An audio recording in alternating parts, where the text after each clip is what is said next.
Thank you, Mr Speaker. My question is to the Prime Minister. Will the Prime Minister advise the House on the importance of registered organisations and trade unions being accountable to their members? How does the Registered Organisations Bill support the government's National Economic Plan? The Prime Minister has the call. Mr Speaker, I thank the honourable member for her question. This morning, Mr Speaker, I summed up the second piece of vital workplace legislation reintroduced into the House on that occasion for the fourth time this week, the Registered Organisations Bill. Mr Speaker, the Registered Organisations Bill and our commitment to re-establishing the Australian Building and Construction Commission are critical elements of economic reform. Law-abiding workplaces, law-abiding unions and employer organisations are vital for our economy.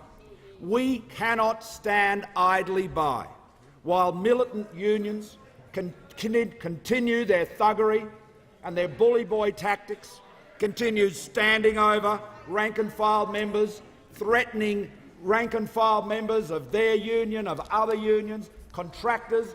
We saw the obscene threats from the CFMEU at that Gold Coast construction site on the video yesterday. We saw that.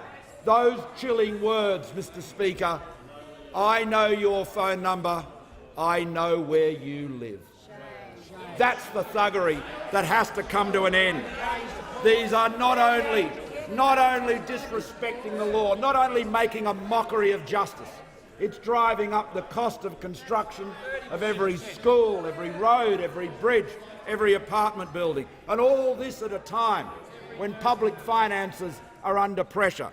Mr Speaker, we know that unions play an important role in Australian society. We are not about union busting, we are about economy boosting. We know that unions act or should act for their members. We know they should put their members first, and so in their hearts do members opposite. And yet they have seen again and again the honourable member opposite. He knows Cathy, he knows Craig, he knows Caesar, he knows all of his friends there, and he knows what they did. He knows the way they stole. He knows the way they lied. He knows that they broke every obligation of good corporate governance. And what are we asking the parliament to do?